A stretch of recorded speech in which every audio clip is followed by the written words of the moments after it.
নমস্কার, আদাব। Crime petrol দস্তাকে আপনাদের সবাইকে স্বাগত। আজ আমরা আপনাদের দেখাচ্ছি দামিনীর লড়াইয়ের কাহিনীর তৃতীয় তথা শেষ ভাগ। এমন এক লড়াই যেটা সে তার স্বামীর বিরুদ্ধে লড়ছে, যে তাকে এবং তার মেয়েকে একলা অসহায়ভাবে ফেলে রেখে গেছে। প্লিজ যতটা সম্ভব এই পেজটাকে ফরওয়ার্ড করে দিন আর শেয়ার করুন। আমার নিজের অধিকারের লড়াইতে আপনাদের সঙ্গ চাই। তীর তো আমরা ছেড়ে দিয়েছি, এবার দেখতে হবে যে কখন নিশানায় লাগে।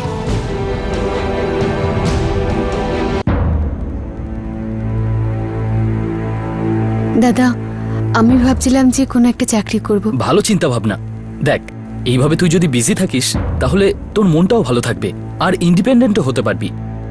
এখন গগনের সাথে তোর এই লড়াই জানি না কতদিন চলবে। মেহেক এখনো অনেক ছোট দামিনী, তাই এখন আবার অফিস জয়েন করা তোর জন্য একটু সমস্যার হবে। আমি জানি বৌদি, সেজন্য ভাবছিলাম এমন কোনো কাজ যদি পাই যেটা আমি ঘরে বসে করতে পারি। দেখ দামিনী, আমি জানি তুই গ্র্যাজুয়েট, পড়াশোনায় খুব ভালো, কিন্তু বাড়িতে বসে তুই ছোটখাটো কাজই করতে পারবি। দেখ, কাজ কখনো ছোট বড় হয় না, তাই না? আমি জানি দাদা, কাজ কখনো ছোট বড় হয় না, কাজ তো কাজই। যদি এটাই ভাবিস, হয়তো আমি কিছু সাহায্য করতে পারবো।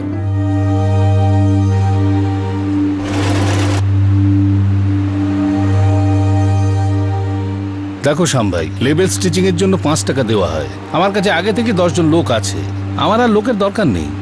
আরেকজনকে রাখো না দাদা, কি এমন যাবে আসবে? কিন্তু তুমি তো বলেছিলে ঘরে থেকে কাজ করবে। এখন জিনিস আনা নেওয়ার জন্য একটা ছেলেকে পাঠানো তো খরচের হয়ে যাবে না। দেখো শ্যাম ভাই, 200 টাকায় জিন্স বিক্রি করি, খুব কষ্টে 25-30 টাকা লাভ করি। এখন লেবেল স্টিচিং এর জন্য যদি 7-8 টাকা লাগিয়ে দিই তো পড়তা হবে না। ছেলে পাঠানোর কোনো দরকার নেই দাদা, এই কাজটা আমি করে নেব। আর আপনাকে পার জিন্স লেভেল স্টিচিং এ 5 দিতে হবে না, 4 দিয়ে দেবেন। আরে আচ্ছা 3 দিয়ে দিন।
দামিনী, নিজের লড়াই চালিয়ে যাও, আমরা তোমার সঙ্গে আছি। দামিনী, আমি তোমার স্ট্যাটাস আপডেটকে আমার রিপোর্টার বন্ধুকে পাঠিয়ে দিয়েছি, ও হয়তো তোমায় সাহায্য করবে।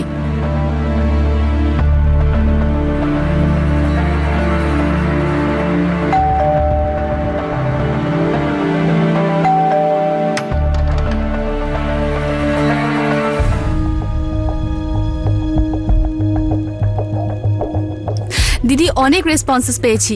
ফ্রেন্ডসবুকে একটা ইউপি গ্রুপ আছে, সে আমাদের দামিনী স্ট্যাটাসে রেসপন্স করেছে। শীতল, তোমার কি মনে হয় এতে কোনো লাভ হবে? আশা করতে দোষ কোথায়?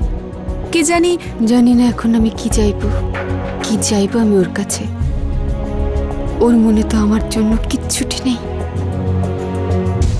না মেহেকের জন্য। কিন্তু ও ওর দায়িত্ব থেকে মুখ ফিরিয়ে নিতে পারে না। সব বাবার মতো ওকে ওর দায়িত্ব নিতেই হবে। এইভাবে তোকে ছেড়েও যেতে পারে না।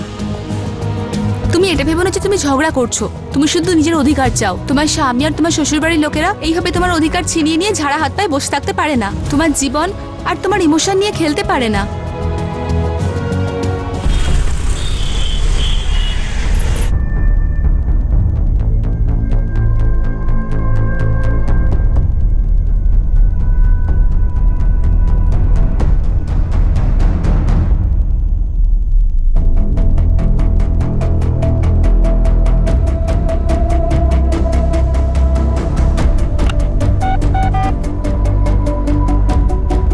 স্যার, আপনি দেখেছেন?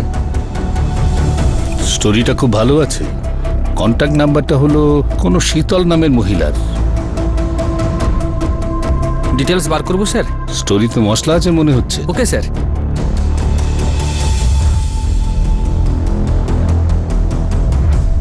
পুরো স্টোরি কভার করছে।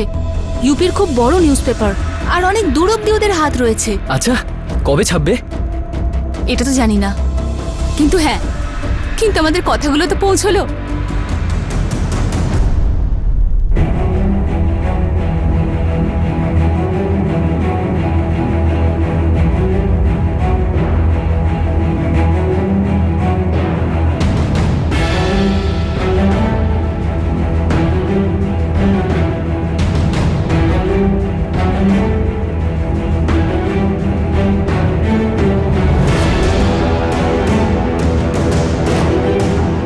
আহা, বড় অন্যায় হচ্ছে।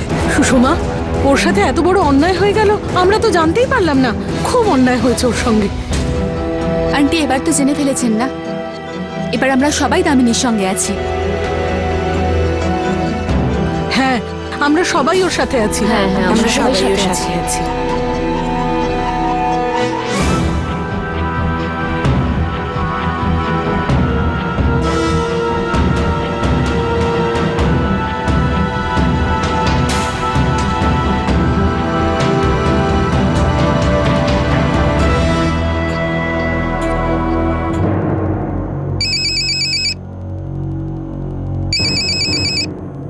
হ্যালো। আমি কি মিস শীতলের সঙ্গে কথা বলতে পারি?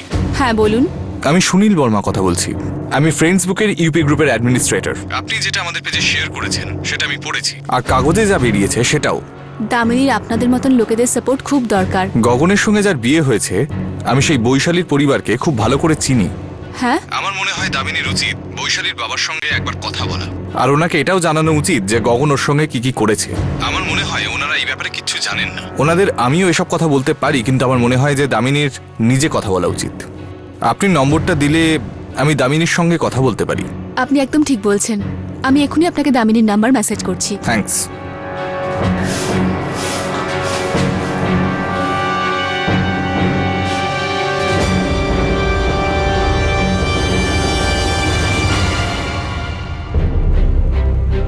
আমি কি কথা বলবো? বৌদি, আমার খুব ভয় লাগছে। উনি গগনের দ্বিতীয় বউয়ের বাবা। ভয় পাস না দামিনী, সুনীল বর্মা নিজেই কথা বলতে পারতেন, কিন্তু তুই কথা বললে সেটা অন্য মাত্রা পাবে, আলাদা গুরুত্ব পাবে। সাহস রাখ। হয়তো বৈশালী ও গগনের এই কুকীর্তির কথা জানে না।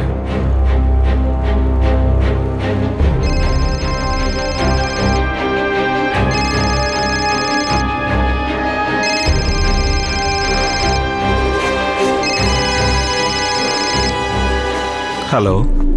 নমস্কার, আমার নাম দামিনী। হ্যাঁ, কি দরকার? মানে আপনার বল।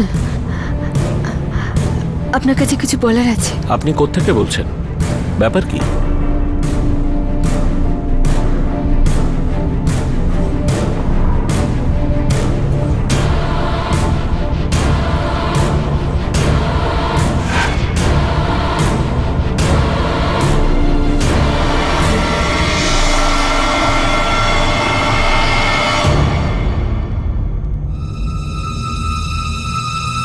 দেখো, তুমি যেই হও তাতে আমার কিছু যায় আসে না, কিন্তু যদি তুমি কোনোভাবে আমার মেয়ের সুখের সংসারে আগুন লাগাও, তাহলে আমি তোমার জীবন নরক বানিয়ে দেব। ওর সংসারের দিকে তাকাবে না। কি হলো? কি বললেন উনি? কি বললেন উনি?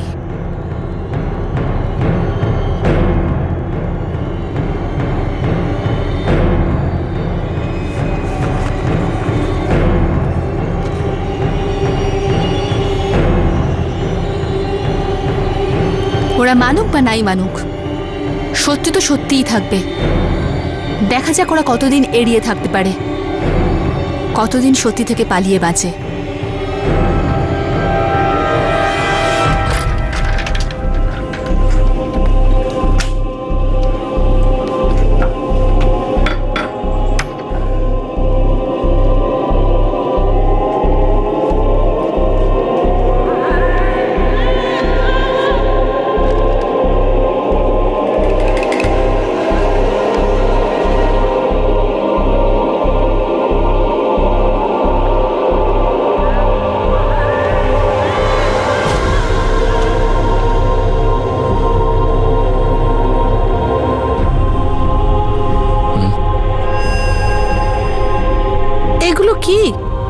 কিছু না,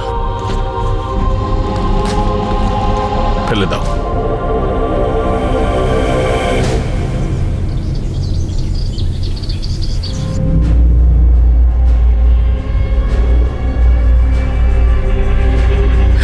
রামেশ্বর বাবু, আমাদের দিক থেকে তো ওকে। যদি এরকমটাই হয় তাহলে আমাদের তরফ থেকে ওকে, কি বলো মহেশ? হ্যাঁ দাদা, আপনারা যা যা বলেছেন আমরা তাতে রাজি, কোনো কিছু ত্রুটি রাখবো না। আসলে একটাই তো মেয়ে আমার। দেখুন এটা আপনার বড় মনের প্রকাশ। অসংখ্য ধন্যবাদ। অনেক অনেক অভিনন্দন, অভিনন্দন।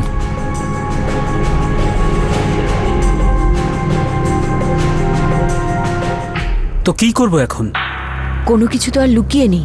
পেপার পড়েছো? হ্যাঁ। দেখো গগন, ভুল তো তুমি করেইছো।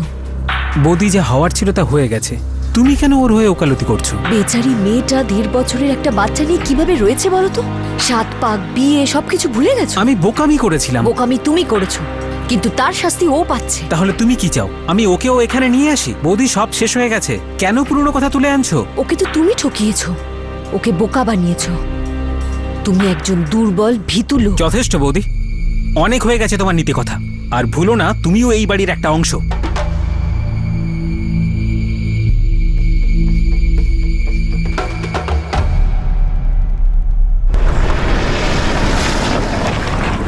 গ্রাম প্রধানের সঙ্গে দেখা করেছিলাম, মানুষটাকে খুব বুদ্ধিমান মনে হলো। আমাদের পুরো গ্রুপ দামিনীকে হেল্প করতে চাইছে।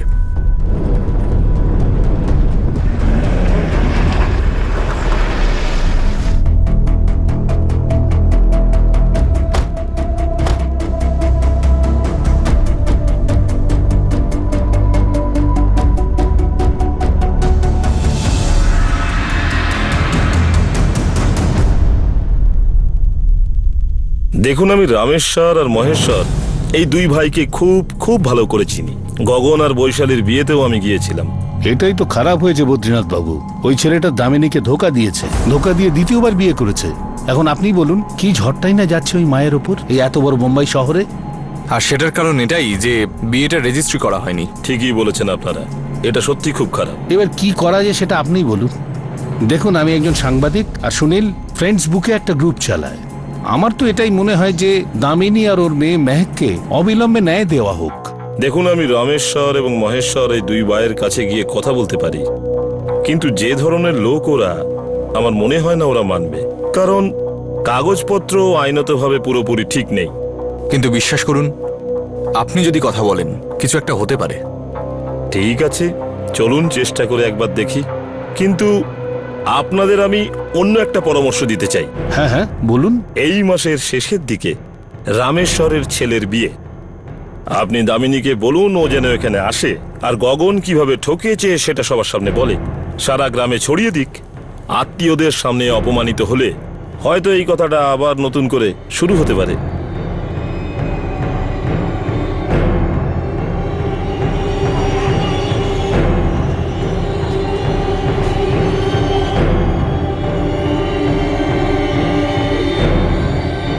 আমার তো মনে হয় দামিনীর না মেয়েকে সঙ্গে নিয়ে যাওয়া উচিত। হ্যাঁ, এটা একদম সঠিক সময়। গগন আর ওর ফ্যামিলিকে সবার সামনে বাধ্য হয়ে এটা মেনে নিতেই হবে। কিন্তু বৌদি, আমার সাহস হচ্ছে না। ভরসা রাখ দামিনী, ভয় পাওয়ার কোনো কারণ নেই। ওখানে সুনীল বাবু আছেন, রাঠে বাবু আছেন, আর সুনীল তো একটা এনজিওর সাথেও কথা বলেছে, ওরাও সাহায্য করার জন্য তৈরি। হ্যাঁ দামিনী, তুই আমাদের সঙ্গে চল, আমরা 25 তারিখে ইউপি যাচ্ছি তো। গ্রেট। মোহিতের বিয়ে 28 তারিখে। আমি সুনীলকে বলে দেবো, ও তোমাকে স্টেশনে নিতে চলে আসবে। কলাবতী আন্টি, দামিনী যাচ্ছে, টিকিট বুক করে দাও।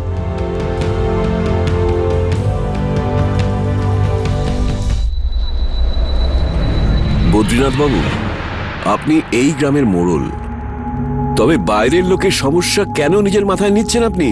ওরা আমাদের ওপর আঙুল তুলছে আর আপনি দাঁড়িয়ে দাঁড়িয়ে দেখছেন। দেখুন, ওদের পক্ষ নেওয়াটা বড় কথা নয়, কিছু তো ভুল হয়েছে। কি ভুল হয়েছে? ওটা কোনো বিয়ে ছিল?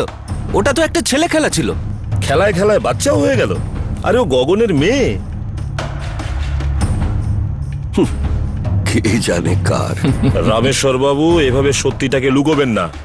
গগন, তুমি কেন বলছো না? তুমি এখন বাচ্চা নও, সম্পূর্ণ যুবক। প্রধান মশাই, ভুলবশত হয়ে গেছে। আর তাছাড়া ভুল তো আমার একার ছিল না। বাবা না বুঝেছিল, ভুল ছিল, ছেলে মানুষই ছিল, যাই ছিল, কিন্তু এখন সে একটা বাচ্চার মা, তোমারই বাচ্চার মা। এভাবে নিজের দায়িত্ব থেকে সরে আসতে পারো না, বুঝেছো? দেখুন প্রধান মশাই, এটা গ্রামের কোনো পুকুর, সড়ক বা বিদ্যুৎ জলের সমস্যা নয়, এটা আমাদের ব্যক্তিগত ব্যাপার। আর আপনি এটাতে নাক না গলালে খুশি হব। ঠিক আছে, আমি আমার সীমায় থাকবো। আমি আশা করে এসেছিলাম আপনারা বুঝবেন, কিন্তু আপনারা বোধহয় বুঝতে রাজি নন। ঠিক আছে, রামেশ্বর বাবু ও আপনার ছেলের বিয়েতে আসবে। যখন অপমানিত হবেন তখন হয়তো আপনারা বুঝতে পারবেন। চলো।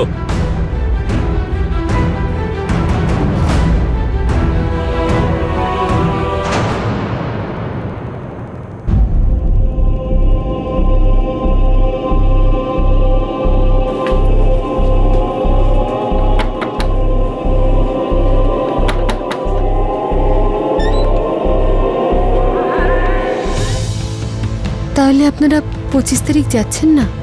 না রে, যাওয়া হবে না দামিনী। আমাদের এক আত্মীয় মারা গেছেন, সেই জন্য যাওয়া ক্যান্সেল হয়ে গেছে। আমি তো এটাই জিজ্ঞেস করতে এসেছিলাম যে তোর টিকিটটা আর কি করব।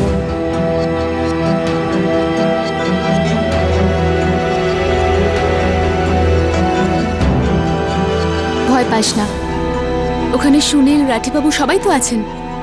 ওখানে তোর একদম একলা লাগবে না, চিন্তা করিস না।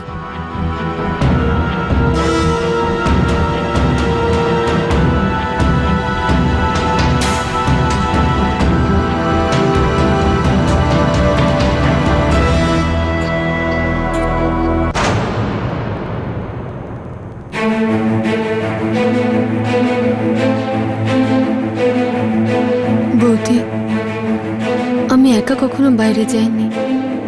93-তে যখন আমরা এসেছিলাম তখনই লাস্ট টাইম ট্রাভেল করেছিলাম। একা বাইরে যাসনি তো কি হয়েছে? একা অনেক কিছু করেছিস তুই। একা বাচ্চার জন্ম দিয়েছিস, একা বড় করছিস ওকে।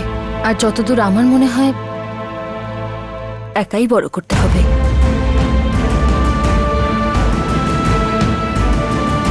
শুধু ওই লোকটাকে ওর দায়িত্বটা মনে করিয়ে দিতে হবে। এটাই তোর জীবনের যুদ্ধ।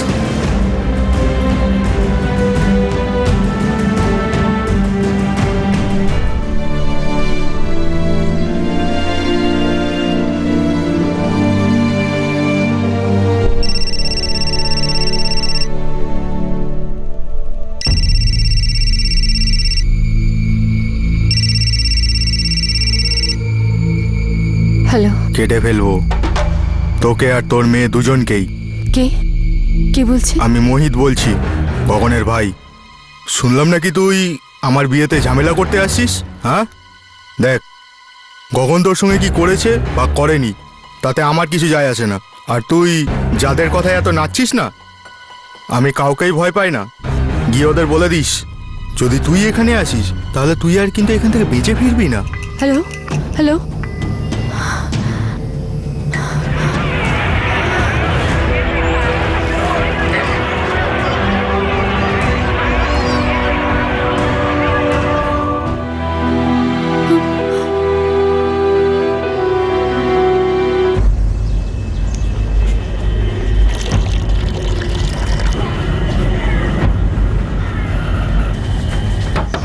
দামিনী, দামিনী, দামিনী, দামিনী, দামিনী! কি করছে এই মেয়েটা দিদি? 7টা বেজে গেছে, 8:30টায় ট্রেন। দামিনী, দামিনী, দামিনী দরজা খোল। দামিনী ট্রেন ছেড়ে দেবে ইয়ার। দামিনী দরজাটা খোল।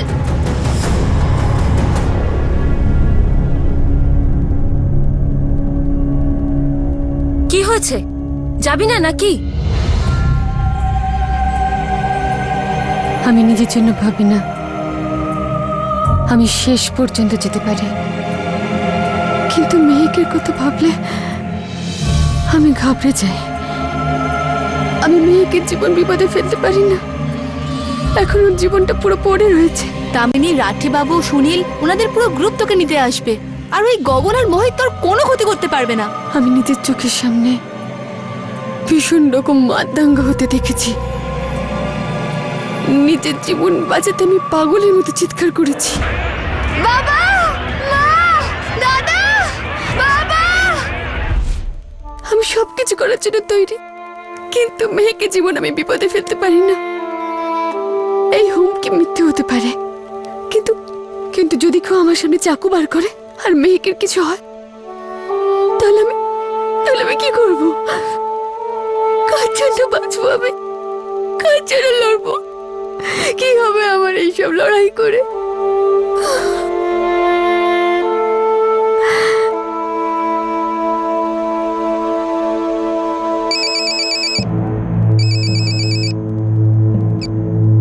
হ্যাঁ সুনীল। হ্যালো, দামিনী বেরিয়েছে তো? না সুনীল, ও বেরোয়নি। কেন, কি হয়েছে? সুনীল, ওই মোহিত আছে না, যার বিয়ে হওয়ার কথা ছিল, ও দামিনীকে ফোনে হুমকি দিয়েছে। কি আশ্চর্য। দামিনী এখন কোথায়? ও নিজের বাড়িতেই আছে। ঠিক আছে, আমি ওর সঙ্গে কথা বলছি, ও আসবে। আমি বলছি ওর কিচ্ছু হবে না।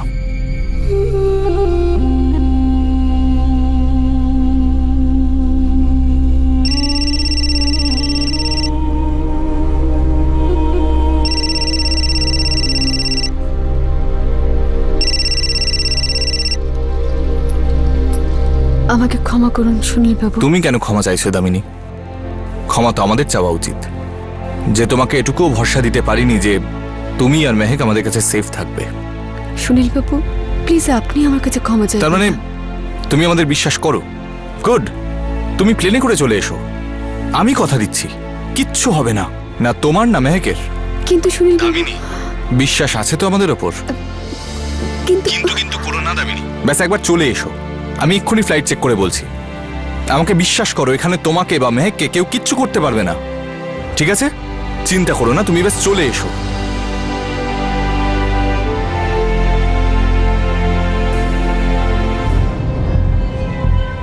কাল সকালের ফ্লাইট, 15,000 পড়বে। না বৌদি, অনেকগুলো টাকা। কাল 26, বিয়ে তো 28-এ। তুই যদি 27 তারিখে পৌঁছাস তাহলেও চলবে। আপনি একবার 27 তারিখের টিকিট দেখুন না। 1 মিনিট। 11,500 হবে?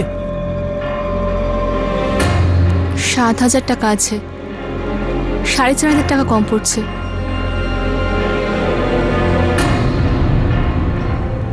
না না না, এই দামে দিতে পারবো না।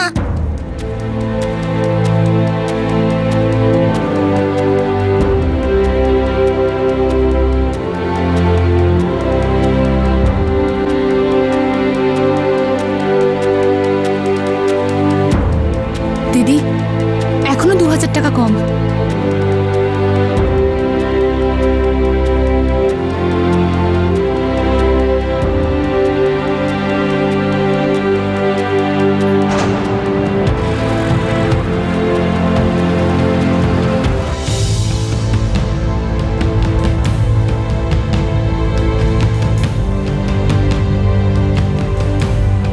আরে টেনশন নিস না ইয়ার, এর হোস্টেসকে জিজ্ঞেস করিস কিভাবে সিট বেল্ট বাঁধে।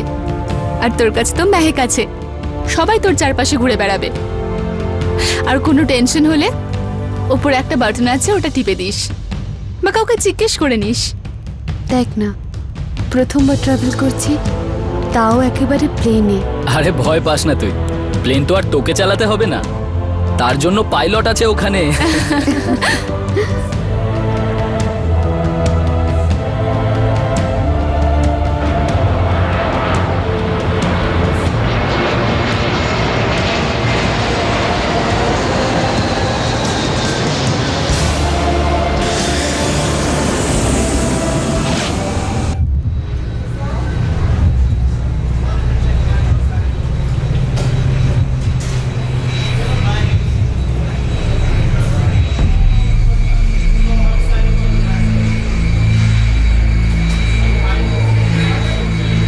এক্সকিউজ মি, আপনি দামিনী? হ্যাঁ। আপনি আসুন আমাদের সঙ্গে, আসুন আসুন আসুন।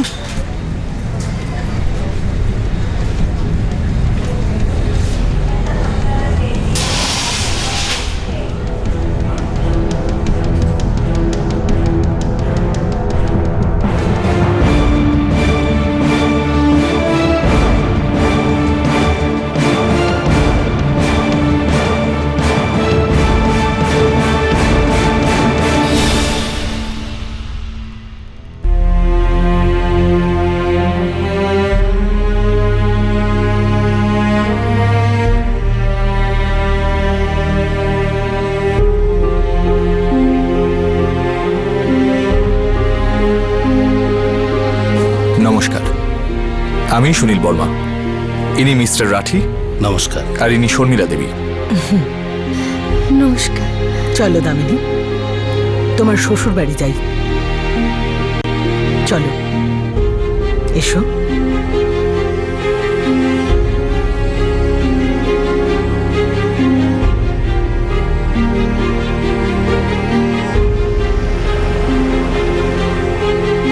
দামিনী, তোমার লড়াইটা এখন আমাদেরও লড়াই।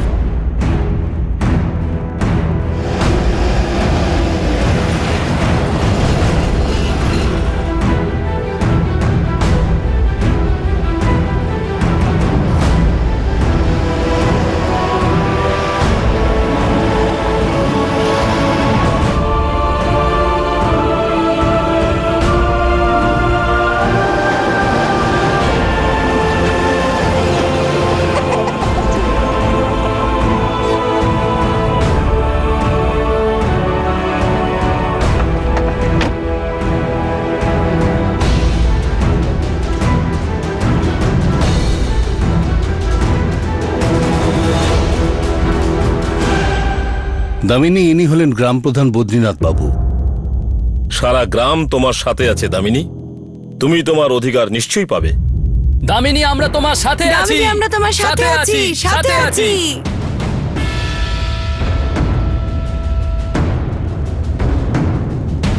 আরে চল চল চল। চলো চলো চলো চলো।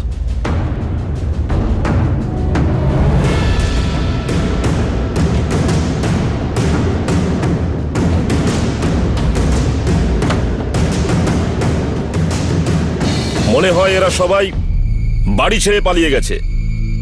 কোনো ব্যাপার না, আমরা সবাই রামেশ্বর বাবুর বাড়িতে যাব। চলো চলো চলো চলো চলো হ্যাঁ চলো। চলো।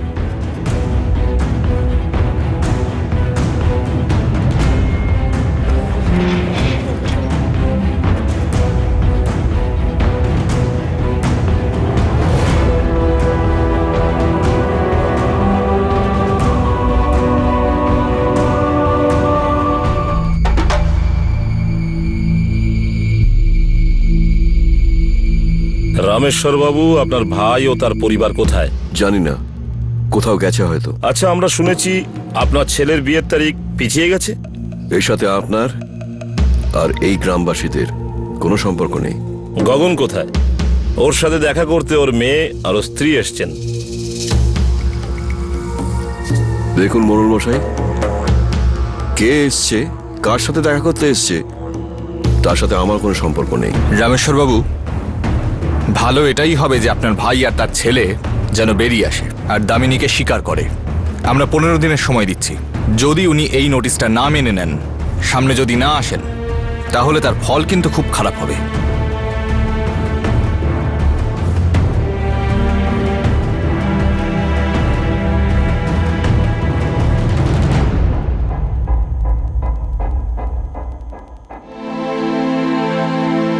মোড়ল মশাই, আমাদের এনজিওতে একটা ভালো থাকার জায়গা আছে, যেখানে দামিনী আর ওর মেয়ে খুব ভালো করে থাকতে পারবে, আর আমরাও ওর দেখাশোনা করতে পারবো। আর হ্যাঁ, আমি ম্যাজিস্ট্রেটের সামনে পিটিশনও পেশ করব। ইউপি টপ লয়ার আমার বন্ধু। দামিনীর কেস এখন ওই লোক। আর এই কেসের জন্য যাই খরচ হোক, তার জন্য ফান্ড রেজ আমি করব। না না, এর কোনো দরকার হবে না, কারণ এই কেসের জন্য 1 পয়সাও নেবে না। দেখুন, আমার মনে হয় যে আমাদের আরো 15 দিন অপেক্ষা করা উচিত। এরপরেও যদি গগন ও তার পরিবার না আসে, তাহলে আপনারা যা ভালো বুঝবেন তাই করবেন। আগামী মাসে এই জেলার সমস্ত পঞ্চায়েত প্রধানদের নিয়ে আলোচনায় বসবো। সেখানে আমরা গগন, তার পরিবার ও তার সমস্ত আত্মীয় স্বজনকে বহিষ্কৃত করব, ওদের একঘরে করে দেব। হতে পারে এই সামাজিক চাপে ওরা হয়তো নিজেদের ভুল বুঝতে পারবে। দামিনী, চিন্তা করো না, যতদিন না তোমার সঙ্গে ন্যায় হচ্ছে, আমরা এই লড়াই লড়ে যাব।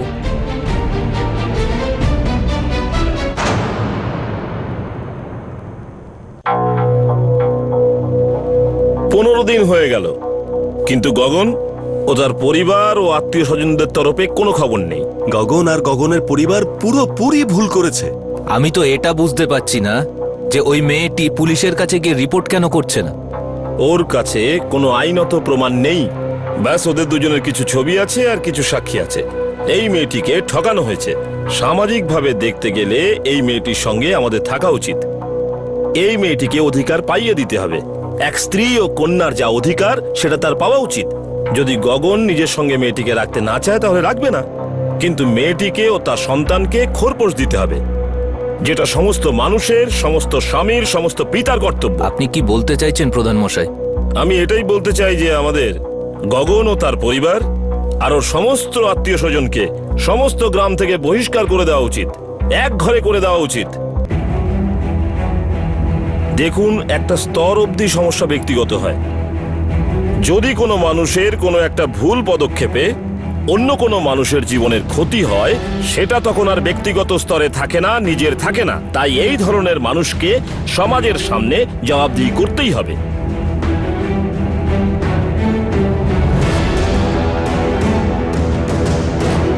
আমার সম্মতি আপনার সঙ্গে আছে। আমরা সবাই আপনার সাথে আছি। হ্যাঁ, আমরা সবাই আপনার সাথে আছি। সবাই সবাই সবাই সবাই আপনার সঙ্গে একমত।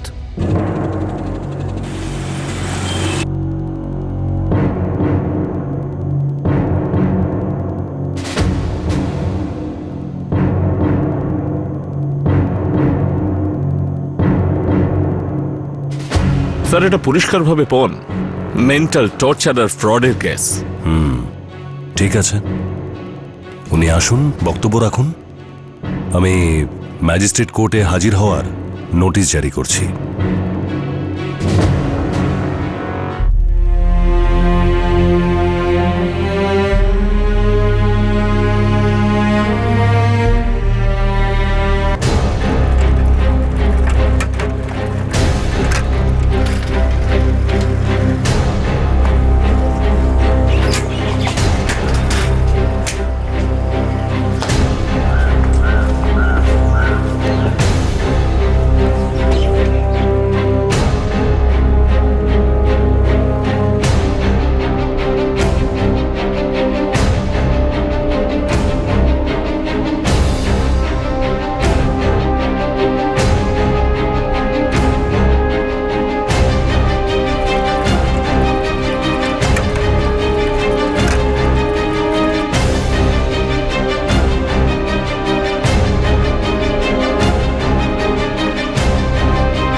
তিনটে নোটিশ এসেছে, এবার আমরা কি করব? জানি না।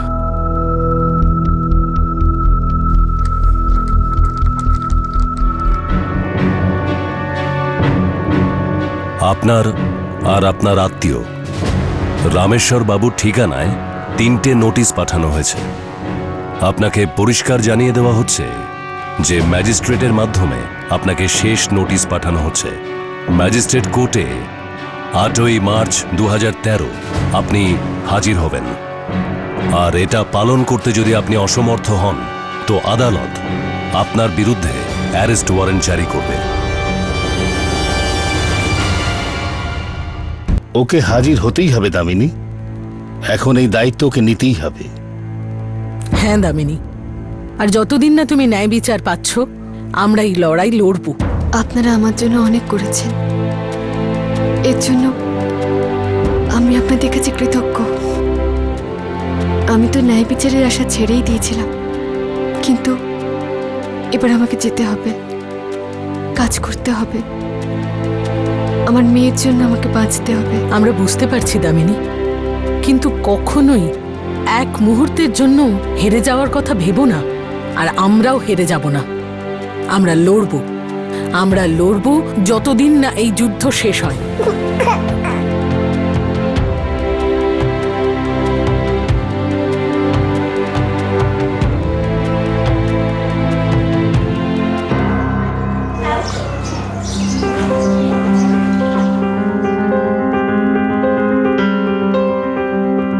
এভাবে লেজ গুটিয়ে পালিয়েছে, কি জানি কোথায় গিয়ে রয়েছে।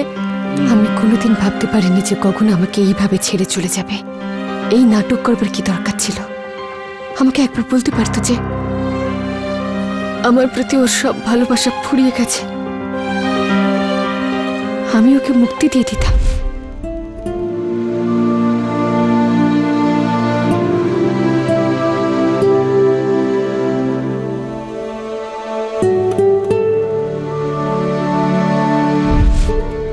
আমিও কি বোকা ছিলাম, ছোট ছোট মুহূর্তে খুশি খুঁজে বেড়াতাম। দামিনী, কিছু সত্যি খুব কঠিন হয়, কিছু অভিজ্ঞতা খুব খারাপ হয়, কিন্তু জীবন তাদের নিয়ে তৈরি হয় না।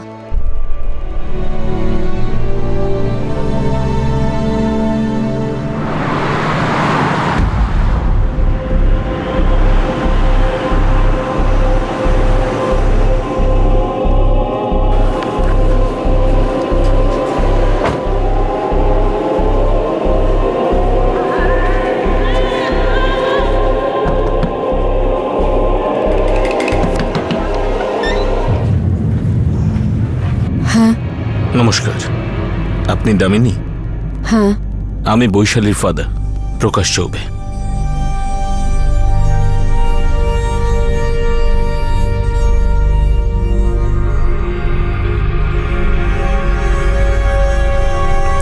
দিন।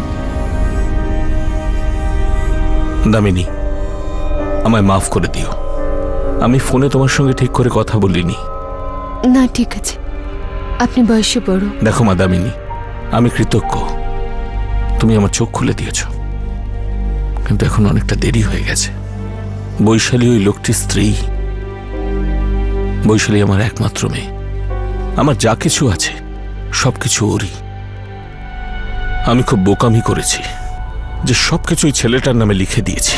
মাগো, আমি ভিক্ষে চাইছি, আমার মেয়ের জীবনটা তুমি বরবাদ করে দিও না। যদি আগে একটু জানতে পারতাম তাহলে আমার মেয়ের বিয়ে ওই ছেলেটার সাথে কিছুতেই দিতাম না, কিন্তু এখন আর হাতে কিছু নেই। এই নাও মা, এতে কিছু অর্থ আছে, প্লিজ নিয়ে নাও, আর ওদের সংসারটা ভেঙো না। নাও ধরো। দেখুন, আপনার এই টাকা আমার চাই না, আমি শুধু এটাই চাই যে গগন স্বীকার করুক যে ও আমাকে বিয়ে করেছিল, ও এটা মানুক যে এই মেয়েটা ওর। আমি শুধুমাত্র এটাই চাই যে আমার মেয়ে সুস্থভাবে বড় হোক, আর যতক্ষণ না ওর বয়স 18 বছর হচ্ছে গগন ওকে সাপোর্ট করুক। যদি আপনার মেয়ের কথা বলেন তো ও গগনের সাথে ভালো থাকুক, ওদের দুজনের মধ্যেখানে আমি কখনো আসবো না।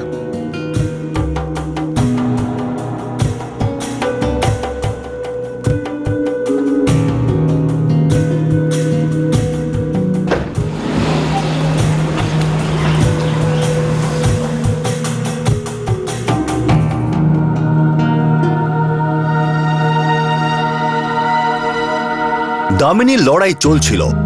এই কেসের শুনানির তারিখ 8ই মার্চ 2013 ধার্য হয়, আর সেই দিন গগনের কোর্টে আসার কথা ছিল, কিন্তু সেদিনও গগন বা তার পরিবারের কেউই কোর্টে হাজিরা দিতে উপস্থিত হয়নি। কোর্টে পরে শুনানি ছিল 9ই এপ্রিল 2013 তারিখে, আর যদি সেদিনও গগন কোর্টে উপস্থিত না হতো তাহলে এই কেসে কোর্টকে বাধ্য হয়ে একতরফা সিদ্ধান্ত নিতে হতো, যেটা দামিনীর পক্ষেই যেত। দামিনী কোর্টে গগনের কাছ থেকে খোরপোশের জন্য দাবি জানিয়েছিল, যেখানে দামিনীর জন্য জীবনভর খোরপোশ আর তার মেয়ের জন্য তার লালন পালনের খরচা করতে হবে যতদিন না পর্যন্ত তার বিয়ে হচ্ছে। দামিনীর নামে একটা বাড়ি দেওয়ারও দাবি জানানো হয়েছিল। কোর্ট গগন আর তার পরিবারের আর্থিক অবস্থার কথা যাচাই করে, আর তার উপর ভিত্তি করে খোরপোশের পরিমাণ ঠিক করা হয়। একটা সোশ্যাল নেটওয়ার্কিং সাইট, মিডিয়া, গ্রাম পঞ্চায়েত আর সরকারি কর্মচারী ধীরে ধীরে হলেও এরা সবাই দৃঢ়ভাবে দামিনীকে সাহায্য করতে এগিয়ে আসেন।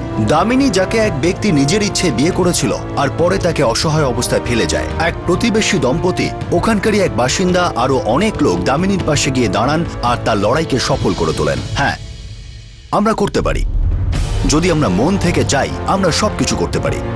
আপনাদের সাথে আবার দেখা হবে ক্রাইম পেট্রোল 10 থেকে আরো একটা নতুন কেস নিয়ে। ততক্ষণ নিজের খেয়াল রাখবেন, সুরক্ষিত থাকবেন, আর মনে রাখবেন অন্য কাউকে কষ্ট পেতে দেখলে না দেখার ভান করবেন না। উঠুন আর এগিয়ে এসে তাকে সাহায্য করুন। জয় হিন্দ।